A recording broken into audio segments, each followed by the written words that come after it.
parking lot by the Chipotle, and there's a car that has a Pikachu painted on the side of it. It's super cute. It's a yellow car, and it's got a Pikachu stencil on the side. Really, really cute. Anyway, as you can tell by the title, we're going to talk about BTS enlisting. One, because we've been talking about this for, I want to say, 3 years now. At least since before coronavirus, we've been talking about this. And they have finally made a decision. And two, the reactions to the decision are so fucking wild. I don't understand it. And I need someone to explain to me why these are rational reactions. Like, just really break it down for me. Okay, so I want to say less than a month ago, I did a live stream where I was talking about other stuff, but I always end up talking about BTS somehow in my live streams. And I talked about the fact that there were pros and cons to enlistment, but more than likely they were going to enlist. And I gave a plethora of reasons. I talked about the fact that they are Korean men, and every man in their life, cousins, brothers, dads, uncles, grandparents, have all served in the military, so why wouldn't they do that?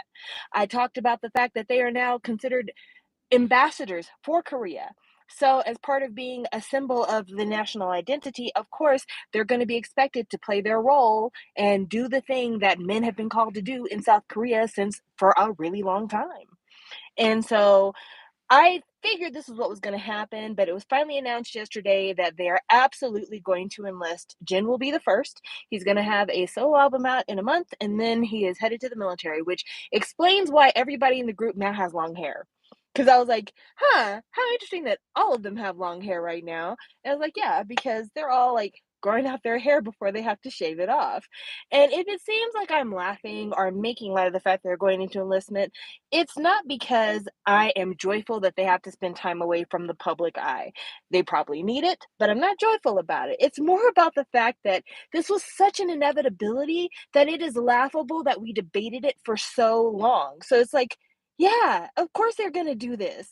Because despite what some people might believe, these men intend to live the rest of their lives in South Korea. None of them have ever given any indication that they plan to do anything other than grow old and die in South Korea. Yes, they travel the world and they like seeing things, but you can just look at Namjoon and look at the art he purchases, the things that he does, the things that he speaks about. He is a huge proponent of the cultural aspects of Korea. He loves his country. Of course, he's planning to be there for the rest of his life. He plans to use his money to travel the world and see really cool shit, but that is his home. And so, if they want to live in a society, they need to be able to live in that society as frictionless as possible. And that means not having the people around you look at you like you're some kind of sellout or a traitor because you decided not to do your enlistment period. Because even if they got an exemption, they would still be looked at funny for not doing the enlistment. And also, it would set kind of a wild precedent. So, yeah, of course they're going to do it. But now we can talk about the thing that you guys most want to talk about, the fan reaction. There are fans, of course, who are like, you know what? We're just going to hold down the fort until 2025. Don't worry about it. We got you. We love you. Do what you do. And for those fans, I feel like that's very reasonable. I feel like that's very, very reasonable. Then there are other fans that are like, I want people to boycott anything having to do with Korea until BTS is home. How dare the government use them like this? Again, there are certain things that if you don't live in Korea, you are not Korean, you're not going to understand. And I'm not even going to pretend like I understand it either. But I remember when I first started paying attention to Korean culture outside of just the music. And there's this whole kind of philosophy, cultural term is the Han. Like, of course, the people in Korea, they don't call themselves Koreans in their language. They're Han, they're the Han people. And there is a cultural kind of idea of being Han in that they all share a cultural identity. Like, it's a country where everybody has a birthday on the same day. If this gives you any indication of how deeply enriched they are in the idea of a communal culture, everyone has a birthday at the new year. That's when everybody turns a year older. And so, because of that, it makes sense that if you feel like I am a part of this community, I am a part of this country, this is my identity, not just as an individual, but this is a part of my spirit and this is a part of me being human is that I am a Han. Then, of course, you're going to do the thing that your country has said you need to do because it is a part of your actual identity as a person. And so it's a thing that they're not doing because the Korean government has said, you better do this or else. Like the determination hadn't even been made. Like BTS knew they were going to do this. It's something that, again, they grew up with the concept of this is an eventuality because this is how you become a man in our society. So, of course, they're going to do it. But there are fans who are like, we should boycott Korea because BTS is no longer allowed to promote Korea. Number one, South Korea existed before BTS was ever even a twinkle in their daddy's nutsack. Like, South Korea existed. And as an American, I could tell you, South Korea is in so much of my life without BTS and was before BTS was ever a thing. Before I even knew what K-pop was, South Korea was a part of my life. South Korea was a part of me owning a Samsung Note. South Korea was a part of me eating Shin Ramyun. South Korea was my mom's Kia Forte. Like, South Korea is so much a part of life in the West that we don't acknowledge because it doesn't get thrown in our face. But LG, Samsung, Hyundai, that's just like car and electronic brands. Then there's food that's being ported over. There's kimchi. I knew about kimchi when I was in like high school because there used to be this laundromat and the lady who ran the laundromat used to eat kimchi with her lunch. And some would be like, "Ooh, what are you eating? It has a really funky smell." Not me being insulting, but just like it was different than Western food. And she's like, "Oh, this is kimchi. It's pickled cabbage. You want to try some?" I tried it. Wasn't my thing. I've grown a taste for it later on. But there's so much of Korea that has absolutely nothing to do with them. And there's so many people who make money off of things that Korea exports that has absolutely nothing to do with BTS, that number one, it's super irresponsible to say we should cut off people's sources of livelihood because you've made us mad that our band can't shake ass and sing for us. So until we get our entertaining monkeys back, you're not allowed to have any money. But two, you're really saying that nothing else about this country matters other than this musical group. They're the only important thing to come out of this country. There's this person on Twitter whose name, their handle, I don't know, but if you follow me on Twitter, you'll see that I retweeted their tweet. But they're like, I am a Korean and I want international audiences not to support Korea or K-pop until BTS comes out of the military. And then they follow it up with, I don't like K-pop, but I like BTS. So of course you're a hating ass bitch. So you're gonna ask people not to support K-pop because you don't like K-pop. So it makes sense that you would say some ignorant shit like that. But notice how they said, I want armies. They want international armies to not support Korea because they know for a fact they can't be at their house talking about I want Koreans not to support Korea. You dumb bitch. You dumb bitch. Like, seriously, no one's going out of their way to avoid anything Korean just because, again, your faves aren't dancing and singing for you and making run BTS content and doing B lives and all that other stuff. I'm so sorry that you're going to have to go 2 years having to listen to all the rest of the music in the entire world and having to watch all the other media in the entire world and having to do everything else in the entire world other than staring in their mouths. But get a life. Get a life. Get a life. Get a life. I'm sorry. Get a life. I know I'm getting worked up, but I'm only getting worked up because I I feel like we don't give armies smoke anymore because everyone's so fucking scared of them. Kind of like how people are scared of Swifties. People are so fucking scared of armies that we don't ever give them smoke for their unreasonableness. And I feel like if there was ever a time to give them the smoke they deserve, this is that time. And I'm saying that as somebody who has been a fan of BTS for a really long time. I was a fan of BTS before Dark and Wild came out, if that gives you any indication of how long I have been following this group. And I can honestly say that things changed considerably around the time that the Love Yourself album era came through. Like, things were kind of okay, even killed. I would say even up through You'll Never Walk Alone. But when Love Yourself era came and started, all of a sudden armies became like social bullies. flat out social bullies. And people at first tried to be like, hey, I'm going to speak out because some shit is weird. And then folks were getting doxxed and folks were getting insulted and folks were getting harassed and death threatened and everything else. So instead of fighting an uphill battle and being that one person to try to speak out against the plethora of people telling you to shut the fuck up or die, people just became silent. And I get it, because when it comes to trying to protect anything, most of all, you should protect your own mental health, your own inner peace. But we got to the point where we just never said anything about armies. We just never said anything about BTS. We kept quiet. There would be small pockets here and there, maybe me, who would sometimes say, the music's not good, or I didn't necessarily like this clothing choice. I'm thinking about the hoof shoes that Jin had to wear. You know, every once in a while, putting a little 2 cents here and there. But for the most part, people kept quiet.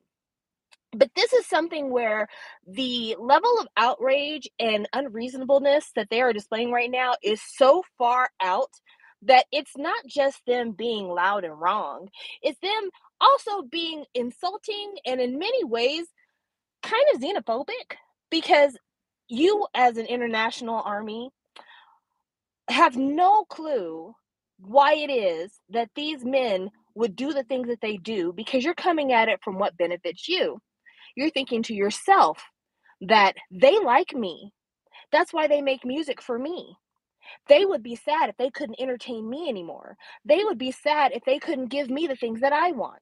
Therefore, I can't imagine they would ever want to spend any time away from me. I can't imagine they would ever not want to make content for me. I can't imagine that they would ever want to not hold concerts and move fucking heaven and earth to be doing things for me. You don't think about these people as whole individuals. And you know what? Maybe it's because you've never been forced to think of them as real people. But as a Shawwal, I can tell you, the day that you're forced to think about your idol as a human being is one of the saddest days in your life. The day I had to come to terms with the fact that Jonghyun no longer existed on this planet as a person was one of the saddest days of my life. And I've gone through losing parents, I've gone through losing a baby, I've gone through a lot of stuff, and it was still one of the saddest days of my life, because he was more real in that moment than he had ever been. And I had always acknowledged his humanity. I had always acknowledged him as a whole person. But that day, it was like, not only was he a whole person, but he is now lost. And BTS fans have never had to deal with that. Never really. This is you getting your first glimpse of what it's like to be a whole human being. To have somebody say there are things more important than collecting your dollars to sell you an album, or collecting your dollars to give you a stage performance, or collecting your dollars in order to get views on YouTube and this, that, the other. There are things that are about my own life that I need to do for me. Things that are important to me as a man, things that are important to me as a son, things that are important to me as a Korean person. These things are the things I'm choosing to pursue instead of being an empty shell for you to cast your fantasies and your kinks and your nastiness on. Because let's also be honest, there's a lot of nasty that goes along with being an idol. There's a whole lot of tags on AO3 with some shit that would skin the hair off of BTS if they ever had a chance to read it. And so, yeah, it's not really about how, oh, I don't want BTS to go because they're going to have a miserable time in the military and I'm against Korean militarization culture anyway. It's not about that. It's about the fact that you want stuff for you. Just go ahead and admit it. Go ahead and admit it. It's about you wanting things for you. And as a fan, you should be ashamed of yourself. You should be ashamed of yourself for not giving them the opportunity to pursue something that's actually important to them, just because you don't understand it, because all you understand is they need to be making stuff for me. So anyway, I wanted to make sure I talked about that. I don't want to talk too long about it. And if you guys have some opinions about it, please let me know. But I'm just saying, this is how I feel. And if people don't agree with me, kiss my ass, honestly, because what are you going to do? I just really, really get tired of that. I really, really get tired of people acting like they know better than somebody who is a grown ass man making a decision for themselves. Like, everyone in BTS is grown. Every single member of BTS is actually grown. Jin is in his 30s. I think, Korean age, that man knows whether or not he wants to go to the military. Leave him alone. Leave them alone. Also, I need to put an editor's note on my video about Crush. I'm not taking back anything I said in that video because I still stand 10 toes down on that. But I will say this: after Korean netizens realized that there was an issue amongst international fans regarding crushes avoiding these girls at the concert, all of a sudden they're like, here's video evidence that Crush was telling everybody to calm down, and it wasn't just these girls, and they're mislabeling him, and they're putting lies out about him, and this, that, the other.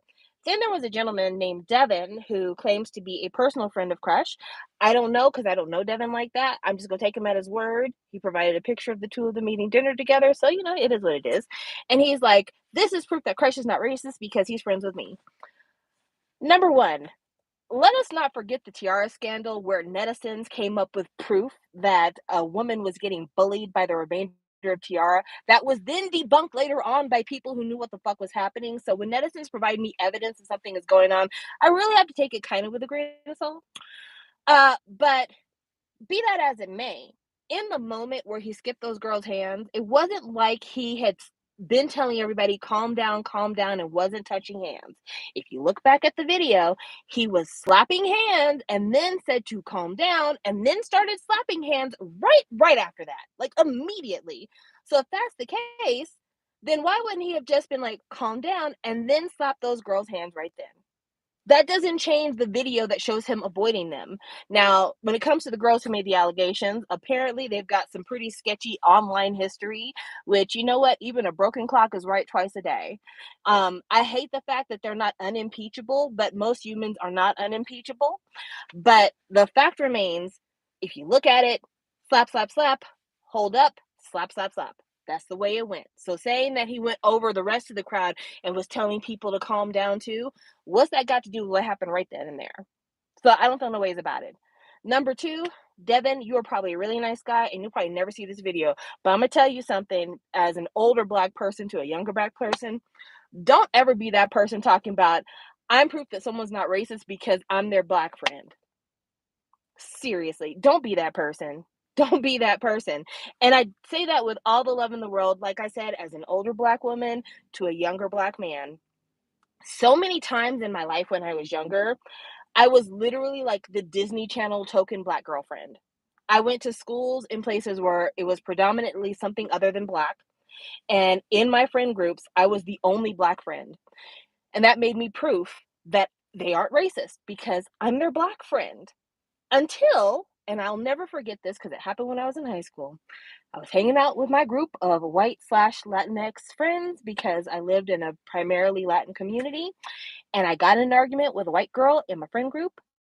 And as we are yelling at each other, and I'm calling her all kinds of bitches and hoes, and she's calling me all kinds of bitches and hoes, she then, with a full chest, says, "Why don't you go back to Africa?" So no matter what you think about your friend group and the way that they might feel about you because they let you hang and they let you go to the movies and they let you in on the group chat, what's in people's hearts and how they feel when it really comes down to the wire, you will find out in that moment. And that's why I'm never going to cap for somebody and be like, yes, absolutely. I'm vouching for them because I'm their friend. And obviously, if I'm their friend, they like black people because things can turn in an instant and we don't know what's deep in men's hearts. So I say this again with all the love in the world, not saying your experience will be the same as mine, but if you are the token black friend, don't ever let yourself be used in that kind of argument. Don't ever let yourself be the one that they say, this is proof that I've got black friends. This is proof that I'm not racist. Because you're a human being. And just like we sat here and talked about how BTS are human beings, you are a human being. You're not proof of concept. You're a person. And if somebody is legitimately your friend and somebody is calling them racist, if their first thought is to put you out front like a fucking Gucci belt to show people that they got money, they don't give a fuck about you. Whereas, if they just say, well, that's just not true. Fuck what you heard, that's just not true. And that is why I still think that Crush needs to come up with a second statement, even if it's not an apology, a second statement saying, I am virulently anti racist. I never in my life have been biased or prejudiced against anybody based on their color or their national origin. I am offended by the fact that people are calling me racist. I think my actions would speak louder than words. And I'm sorry if these people misunderstood my intentions, but that is absolutely not what I intended at all. I was merely thinking about safety. And if they want to discuss these misunderstandings further, I would love to meet with them. That's the statement. But no, it never helps for your one black guy who hangs out with all the Asian kids to be like, hey, I'm proof that they're not racist. You are a token. You are a token. So I wanted to make sure I said that because I think a lot of people don't understand how embarrassing it is when you're bringing out the black friend, especially because this is a story I'm telling. It has nothing to do with K-pop, but this is a story I'm telling because it's an important story. Uh, if there's anybody black watching me, I know you will totally get this. And if you are black and you're watching this and you don't get this, I may be talking about you. And I'm sorry if I'm talking about you and you don't understand. My intention was never to hurt you. I'm just going to put you up on some game. So when I was in college, I was an RA, which meant that I was a resident assistant. I lived in the dorms at college, and also I was supposed to like help the girls in my dorm. So if the girls needed medical assistance, I was the one who had to call 911. If there was a conflict between roommates, I had to break up the conflict. I had to help people change rooms. I had to make sure my floor wasn't messy. I had to do bulletin boards with fun facts, all that kind of stuff. And I was going to a primarily white institution. I was not going to an historically black college or university. And so that meant that most of the people around me were white. And as an RA, I remember there was a girl who was roommates with her childhood friend, like a girl that she had gone to school with for many, many, many years. And the girl that she went to school with was black.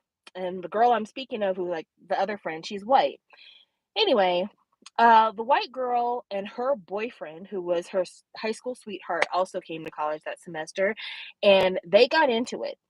And as these things sometimes happen, the friend group, because they all came from high school to college, had to choose, are they going to be on the girl's side or the guy's side? And the friend group unanimously chose to be on the boys' side. And it was awkward because these two friends, who were childhood friends, close as peas in a pod, all of a sudden are fighting because the one friend who broke up with the boyfriend is super sad that the friends are icing her out, and the other one felt like she was taking up for the boyfriend. So, as it happens, here I am, a resident assistant living my life. I get a call to come down to this room. The black roommate had taken nail polish and had put nail polish over a commemorative baseball that this girl had brought to college with her, that her dad had given her before he died. Ruined this baseball, just ruined it. And I remember thinking to myself, why would you do some hateful shit like this? What could this girl have possibly done to you that would cause you to ruin something that was left over from her deceased father? What kind of evil, sick son of a bitch are you?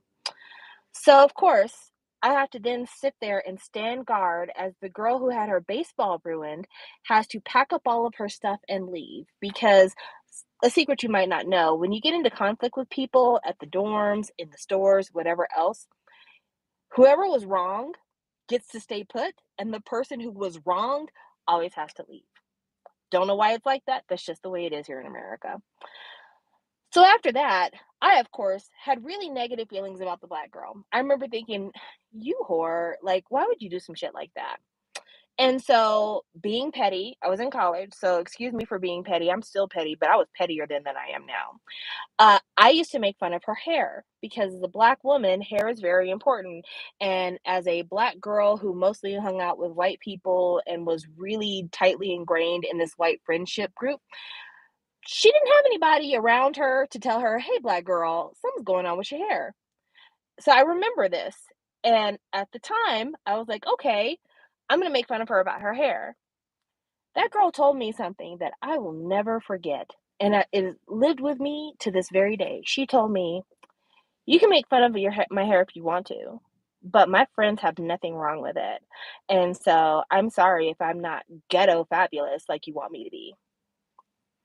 And without saying it, she said the exact thing. It is the reason why Kanye West of the world are allowed to say the shit they do. It's the reason why the Herschel Walkers of the world can say the things that they do. It's the reason why the Candace Owens of the world can say the things that they do. It's the reason why you always have these kind of Uncle Tom types that are willing to hang out and be like the spokes caricature for certain really racist, bigoted white spaces. It is because there are some Black people who determine their worth based on how far away from Blackness they are and how close to whiteness they have managed to be. And it's crazy, but the more hateful the source of whiteness is, and the closer they can get to that hateful source, the more they feel like they have transcended their race. There was a TikTok story about Candace Owen and about the fact that when she was in high school, I guess the mayor's son in the town that she lived in had sent her super hurtful, racist material, like had basically bullied her. And at the time, the NAACP had decided to help her hire an attorney. And she sued the school, and the Black folks in her community were like, girl, we're with you. They should never do this stuff to you. And she ended up winning a settlement from this racist action. And she turned around and used that money and decided to go to college. And now Candace Owen is married to the owner of Parler, which is one of those like racist Twitter type clones. She made a movie recently about how like George Floyd didn't die from being kneed on the neck, that he died from a fentanyl overdose, and how BLM is a scam, which there are some scammy things about BLM, but it has nothing to do with what she's saying. And just other like super like dog whistle racist shit that can only be in her, I guess, as she was a high school student at the same high school, and she talked about how people always knew that Candace Owen only brought up this settlement because she wanted money, that she really didn't give a damn about civil rights or anything else. She was looking for a come up. And how it's crazy that now her narrative is that Black people never accepted her when literally the NAACP, which is the National Association for the Advancement of Colored People, provided her with an attorney for her to make money. Yet and still, she claims that Black people never supported her in her entire life. And that is the reason why she is so protective of white people. So, that's a thing. That is a thing. Man, I didn't expect this whole conversation to go off into a tangent about race relations, but sometimes you have to do what you need to do. Anyway, thank you guys for joining me as I talk about something completely different than what I came here to talk about. Thank you guys for just always supporting me. Like over time, when people have like not appreciated my opinions about stuff, I still have had people who be like, I'm here for it. I'll listen to it. And I thank you so much. Yesterday, I was going to have this conversation. I literally was like, yesterday in my car, like, I'll go on live and I'll talk about this. And the reason I didn't is because I was going to talk about like how things are still kind of rocky with me in terms of my mental health. But then I stopped because I was like, what if the people who watch me are dealing with something even stronger than what I've been? What if the people who watch me are in either even worse kind of states of mind than I am? And I'm like, you've been doing a lot of emotional dumping on your channel. Maybe like reel that shit back and like kind of go back to being a source of escapism. And so that's what I did. But I only knew to do that because you guys have been so incredibly kind while I've been dealing with a lot of my personal bullshit. And so I felt like the least I could do is give you all a break from hearing about my problems and what I'm going through. So thank you again for hanging in there, even though I have not been as chipper maybe as it could be. And also thank you for being with me while I like go through some changes. I feel like definitely over the years the channel has changed. We're far away from unboxing. We're kind of far away from talking about a lot of the gossip. Like we're just kind of out here. We're just kind of having conversations. We're just kind of out here being friends. So yeah, thank you for that. I really, really do appreciate it. So Meg, I'm sorry you missed it all. I'm fixing to go, but hopefully when this video uploads so that people can watch it back, you can leave your comments about how you feel about the BTS stuff, the crush stuff. If you're an African American person, then leave me your comments about being the token friend and live your life. Live your life. Do the things that make you happy. As it stands, I'm going to do something that makes me happy. I'm going to eat this Chipotle because it's been sitting in my car this whole time I've been live with you guys, and I have some chips and guac I really need to get acquainted with. So thank you guys so much, and I will talk with you later. Bye.